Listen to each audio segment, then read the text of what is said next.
Well, it's once in a lifetime, isn't it? Yes. And I just can't believe, I'm going to see all that. It seems so marvellous. And ITN will be there too. John Suchet, ITN with Concorde. Time for us to fly too. We'll have more news at 20 to 11.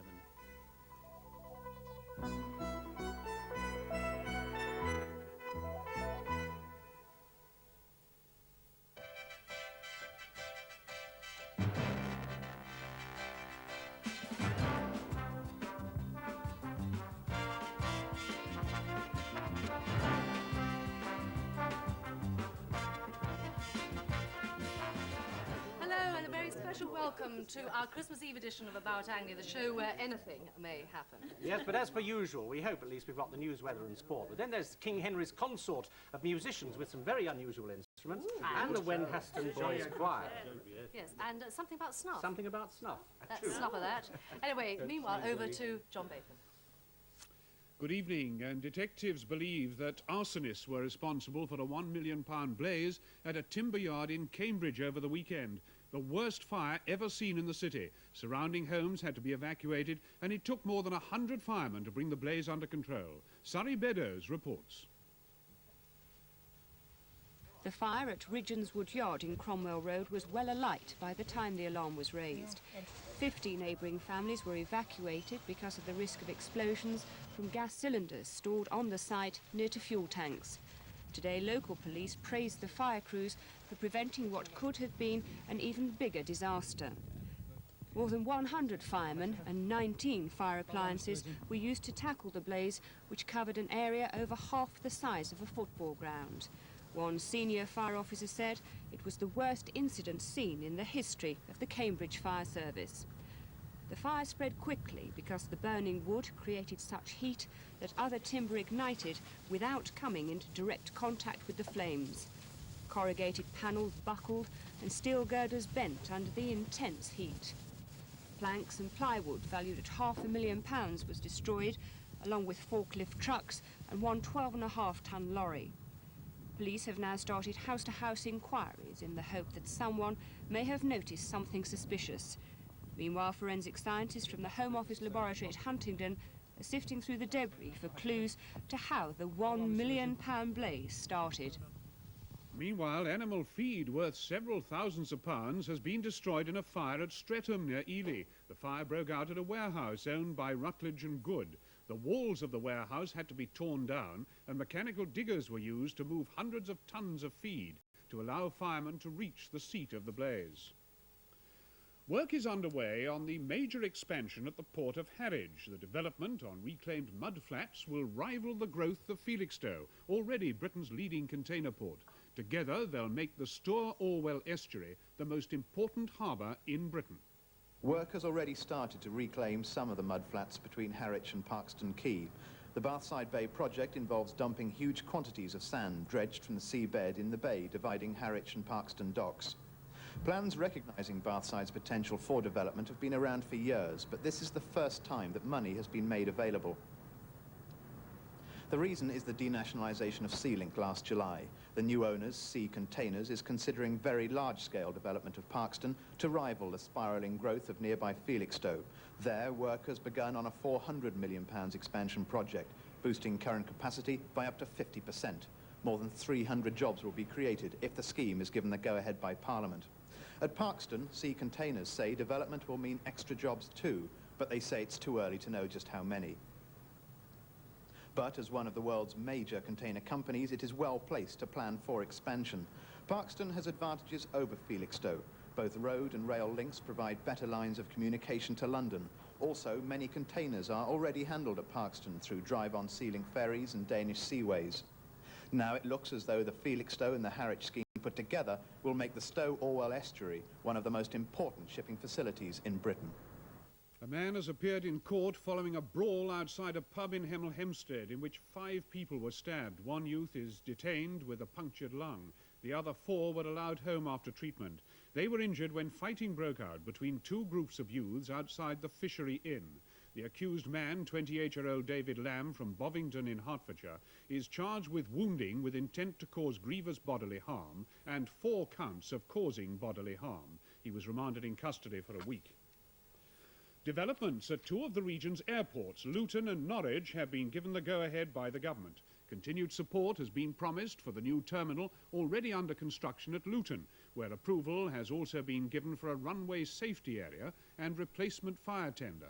Norwich, meanwhile, should now get its £3.5 million new terminal by 1987. The projects were approved as part of an expansion programme for regional airports throughout England. The announcement came from the Under-Secretary of State for Transport, Mr. Michael Spicer, who promised backing for further expansion next year. Mr. Spicer says he wants a substantial increase in the pace of development and in particular for more overseas flights. The computer pioneer Sir Clive Sinclair has apologised to one of his leading rivals following a brawl in a Cambridge public house.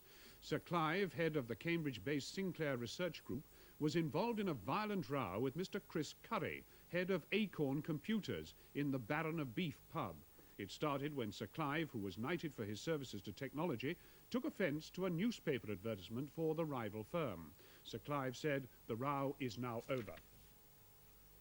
Two big shipments of East Anglian grain destined for Ethiopia will leave the port of Ipswich over Christmas. The first consignment of 2,800 tonnes was loaded yesterday. Christian Aid officials who've organised the shipment looked on, along with Ipswich MP Ken Weech, as the grain was loaded onto the Greek vessel Argo Challenge. On Thursday, a sister ship is also due to be loaded at the Suffolk port. The final bill for the two shipments is expected to be between £800,000 and £1 million. The grain will take 15 days to reach the port of Sudan, where it will begin the long road journey to the famine-hit areas of Ethiopia. Bogus street collectors have made off with more than £500 meant for the Mayor of Peterborough's Ethiopian Appeal Fund. Groups of children aged between 11 and 14 have collected donation envelopes from unsuspecting householders in the city. The Mayor, Ray Palmer, is now appealing to people only to hand over the special donation envelopes to collectors after seeing their official permits. Despite the setback, the appeal fund, launched last month, is already halfway to its target of £20,000. A Southend stargazer has been given a top astronomy award. Harry Ford, who created the town's planetarium, has been presented with the Lorimer Gold Medal by the Astronomical Society of Edinburgh, one of only 7 people to be honoured since the society was set up almost 50 years ago. Southend's planetarium is tucked away in a top corner of the town's museum. Once you leave the sunshine outside, you are transported into the darkness of the sky at night. It's the brainchild and realisation of Harry Webb. He spent 2 years researching and planning a box of delights to recreate the galaxy, but he's not sitting back. He's planning the Universe show in time for next Christmas. Parties of school children and many adults pack the tiny theatre 7 times a day to learn about the stars, and no matter how many times Harry gives a show, he still finds it exciting. Harry, you give up to 7 shows a day. How do you retain the enthusiasm for your subject? Well, it's quite easy. I always find that the sky is the most exciting thing there is. The different sights and sounds, and of course, science actually uncovers more mysteries beyond the mysteries that scientists are already investigating. And when you have a new audience each time, then the subject matter is always quite fresh. Harry's enthusiasm and commitment has just now been rewarded. He's just been given the Lorimer Gold Medal. It's a rare honour. The only other living astronomer who also has a medal is Patrick Moore. It's a fitting tribute to the man, the expert, who looked through his first telescope 36 years ago and now has been awarded the highest accolade astronomers can give. The government have spent thousands of pounds on their advertising campaign to stop people drinking and driving over Christmas. But the licensees at a pub in Spalding in Lincolnshire have come up with their own way of making sure that none of their tipsy customers make it to their vehicles. A pint at the Punch Bowl in Spalding can cost you your car keys. Landlady Nora Toynton has taken the don't drink and drive law into her own hands by confiscating the keys of any customers who she feels have had too much to get home safely. She's even confiscated one customer's bicycle because she didn't think he was fit to ride home. I just don't like to see people going out and getting hurt or probably killing themselves or killing some innocent people. It's an unusual stance, though, for a publican to take, isn't it? Well, I don't think so, really. I like people enjoying themselves and drinking, and I'd like people, if they're very over the limit, to walk home or we get them a taxi.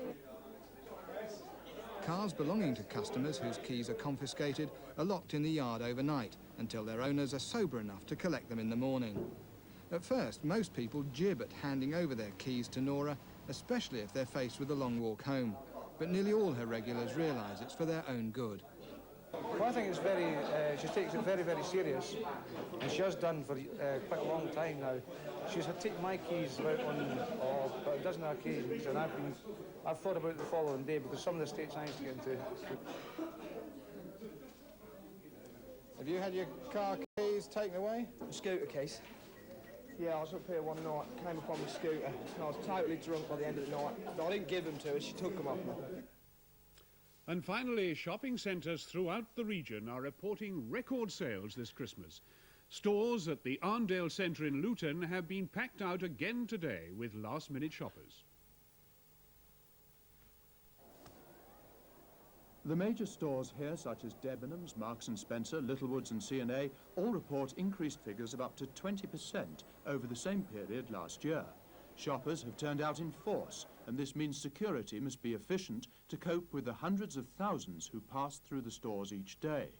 We've been trading extremely successfully on electrical goods, radios, TVs, hi-fis. Particularly, I think a lot of these are presents for children actually this year. We've seen a bit of a swing away from traditional toys and very much a move to more sophisticated electrical equipment. And presumably those are the sort of goods which cost money.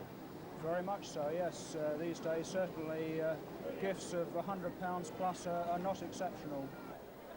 Recession and high unemployment have failed to curb the Christmas spirit. Clothes, toys and drinks are all well up on last year, and even today, crowds were out during that last-minute rush for Christmas shopping.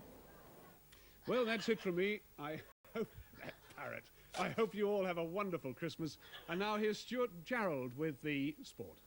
Have a good Christmas yourself, John. Yes, while everyone else is relaxing, including that damn parrot, professional footballers will be working as usual, training on Christmas Day, and in some cases travelling, ready for away matches on Boxing Day.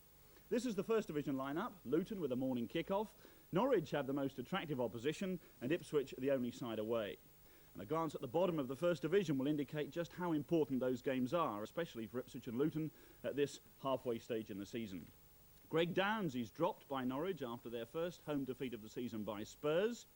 Mark Grew is expected to take over in goal for Ipswich because Paul Cooper suffered a hamstring injury in the defeat at Manchester United.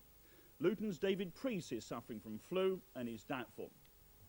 In the lower divisions, almost everyone at home. Peterborough with the shortest trip possible for that local derby, and Southend with a morning kick-off. Well, apart from football, other guaranteed traditional festive fare is pantomime. I suppose some cynics might say it's difficult to tell one from another sometimes. Here comes the pantomime parrot again. Anyway, there were elements of both present when we dropped in at the children's ward of the Norfolk and Norwich Hospital. They were miners who dug precious stones in a mine near the foot of... Snow White and the Seven Dwarfs, cunningly disguised as nurses and staff, or is it the other way round? Anyway, once it had all ended happily ever after, there was a surprise for the young patients. It's the Norwich City football players. They were wearing tracksuits, but playing the role of that kindly gentleman who normally appears in red robes and white beard.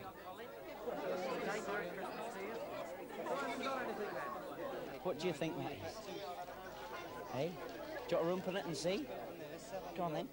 Merry Christmas to you. I'll give you another present if you let me dance with you. Yeah? Okay then. Let's see what Father Christmas got you. This time of year, I mean, there's nothing worse than being in hospital, and it's great that that the kids, well, not only get a pantomime, but they get a little present off the club, and it's good for them, you know. What is it then, Nathan? It's a T-shirt. A radio-controlled car. If you're lucky, that is. Eh? Don't forget to leave him a drink, will you? I know he likes a drink, Father Christmas.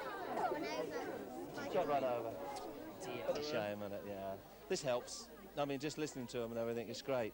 It's terrific for him. What do you fancy for Christmas? I don't know, really. Anything? Yeah, Pair of roller skates? maybe. Jingle bells, jingle all the way. Oh, what fun it is to ride on a one-horse open sleigh.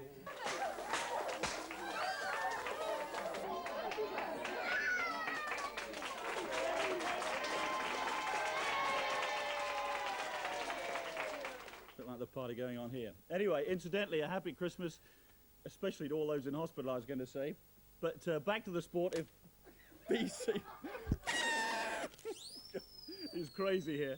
Do you play sport? I'm going to soak the person who's operating you in a minute, I think. Back to the sport for a moment. The England rugby squad. You don't play rugby, no.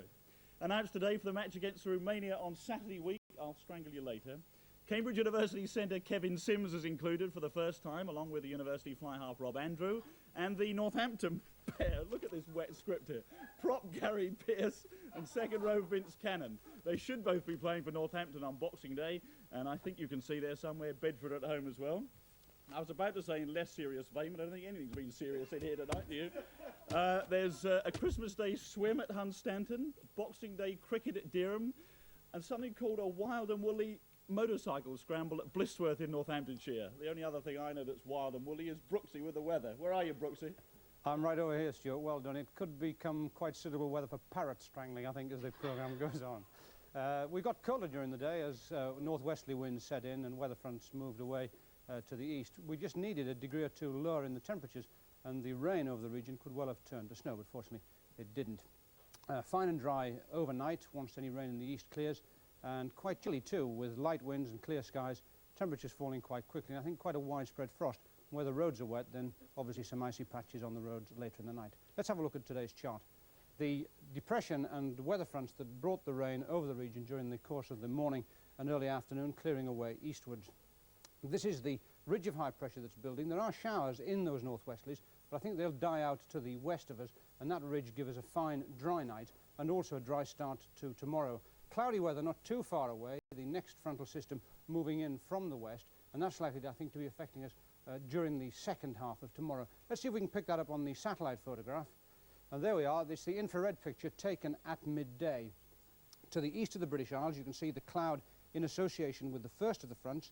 The second front moving through with that rain, quite heavy rain on it during the afternoon in eastern areas. That's clearing away now. Clear skies spreading in to give us the fine, dry and rather frosty night.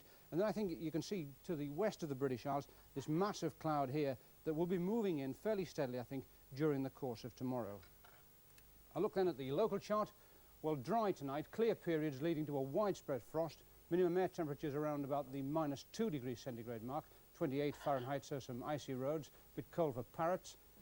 Tomorrow, dry and bright early, and then as the fronts move in from the west during the course of the day, the cloud and rain spreading to all parts of the region. Difficult at time. I think most of us having some cloud during the course of the afternoon. That's Mr. Jarrell performing there. Boxing Day looks likely to be a little bit colder with the chance, I think, of some wintry showers. And what do you want? Well, I'd like you gift wrapped, but that's another story. Oh, Now, I come see. over here with me, because you normally escape from the programme at this point, but a viewer sent you this. I'm normally at home by now. That's right. A viewer said that you had the equipment to use this. I don't know what she meant. It is Snuff for the famous Brooks hooter. That's right. Well, are you going to sample it? I don't think why Patrick Anthony, whose nose is even larger than mine, should have... Well, look, if you really want to find some dedicated snuff sniffers, then go along to the Colville Arms at Whirlingham, Suffolk. Marcus Powell joined the regulars for a Christmas snifter. If you thought snuff sniffers were a dying breed, well, you're wrong. Here at the Colville Arms, the Snuffers Club is positively thriving. This Christmas gathering attracted a host of enthusiasts who regularly snap up 40 boxes a week from behind the bar, whether it's menthol, snuff, raspberry, peppermint, or just the old original. Snuff with the different flavours added to the tobacco powder is not to be sneezed at, as boxes can be taken to places smokers cannot breach. And at an average 50p a box, it won't burn a big hole in your pocket. Got that one fair enough, didn't I?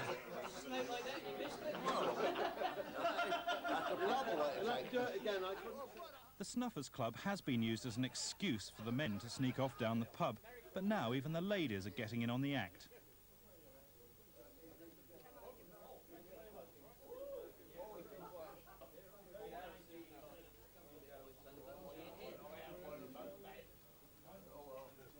Leading the team is Gus Jensen, known to his friends, perhaps not unnaturally, as President Hoover. First of all, offer the box to your friend. Tap it, open. A little pinch. Little pinch. And also yourself do the same. Hold it in your fingers for a little while and start a conversation. And then raise it to your nostrils. And so... Wonderful. I would have said that was beautiful. do you have a spare supply of handkerchiefs? Yes. Are you all right? Oh, yeah, well, lovely. it's marvellous if you want your eyes to water. You've been a wonderful sport. Well, thank you very much, Gus. I can say it's a habit that I'm going to really take to. Well, oh, thank you. Marcus Powell snuffing it there. Did you enjoy that? Yes. Oh, it Good was stuff, marvellous isn't it? stuff. Thank you. Patrick, here you are. I like the waistcoat. Thank you, Graham. Yes, now, you've got a thanks, handy Newton. hint for us. I've got a very helpful handy serious hint handy for hint. parsley choppers or parrot carvers or anything else. Yes, watch the parrot. He's armed here. A lot of people will be getting a new knife, perhaps, for Christmas, and the thing is to learn how to look after it safely and to keep it working well. And this will cost you nothing because you've got the knife. A little piece of cork, ordinary piece of cork like that. Just keep it at the end, which will protect the tip. I've That's got quite to good. cut you short there. Here's the Wen Haston Boys Choir. Oh, righty-ho. Come on in, lads. No, they're not. Here we are. They're not there. All right. Oh, they are come now. in this time. They are now.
I enjoyed Patrick's tip for Christmas. I shall So did have I. to get on. You notice he took his elastoplast off before he did it. Actually, the sports people weren't the only ones to go out to a hospital. We did too, with him and him. All right, have it your own way. Here they are. Hello, BC. They won't get you. Rubbish, is he? Who's rubbish? Don't you call him rubbish. He's a very, very special Hello, parrot. BC. Have you thought about what you'd like for Christmas this year? Nicholas, right, what about you? Castle Grayskull.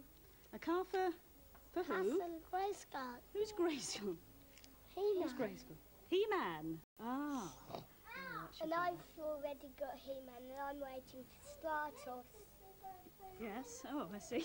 I don't know who's Stratos. My birthday. Now tell me, young sir, What? Father Christmas, what's he bringing you? A bike. A BMX. A BMX? Have you actually written to him to ask him? No. So how does he know that's what you want? But I'm going to return. My mum's going to return. Yeah. Not yet. So have you written to Father Christmas? Not yet. Not yet. What would you like for Christmas then? Don't mind. You don't mind? You don't mind? Well, but you said you liked BC, didn't you, a bit earlier on? I think he'd quite like you to. Are you tickled? And that, yes, and this says that woman up there. See that woman who was having hit first? Isn't it? What would you like to say to BC? Ask me a nice question. So we have a little whisper of confidence. You'd like... He said he'd like to have you for Christmas. I'd like you to have BC for Christmas as well. What's Father Christmas going to bring you? Can't remember. Really? So you'll be quite happy with whatever he brings? When does he come? Do you know? When? You tell me. When snow comes. Yeah? And what day do we call it? Well done. Don't pull him off. You don't like get pulled off. That's right. It don't hurt me.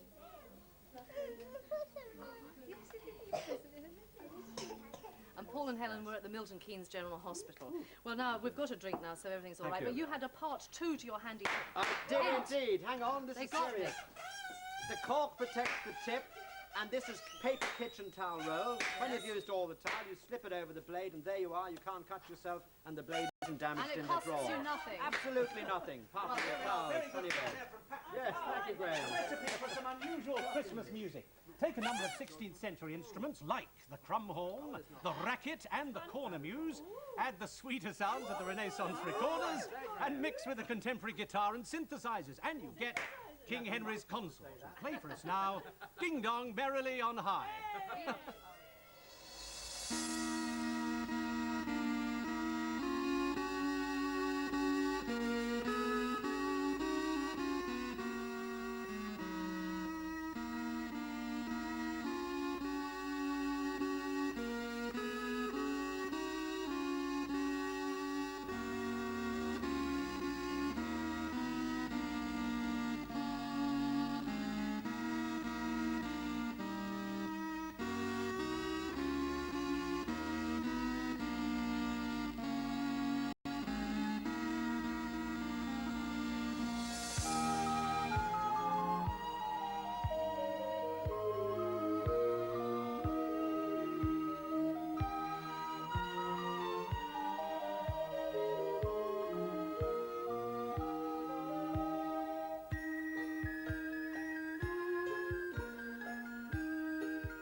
Cheers. Well, I don't know about King Henry's consort, but we're getting merrily on high. Seriously, I'd like to thank you all very much for the cards and the season's greetings that you've sent to us. Thank you. Well, I think Patrick's poured the last drink, so come over here with me, if you wouldn't mind. We do incidentally wish you a most happy Christmas, all of us, and whatever you're doing, have a great time, and please, please be careful if you're driving. But anyway, enough of all the serious things, because we may not be the King Henry consort, indeed we certainly are not, but we are going to sing you out with Mr. Peter Fenn at the piano.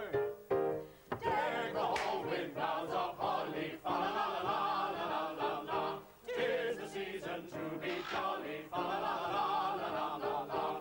Fill the meat cup, drain the barrel, fa la la la la la la. Troll the ancient Christmas carol, fa la la la la la la. See the flowing gold before us, fa la la la la la la.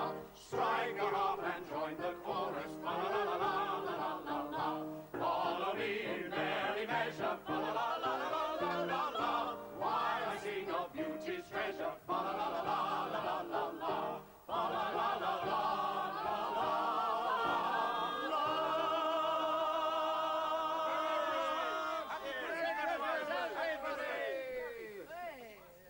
Dragging horse, you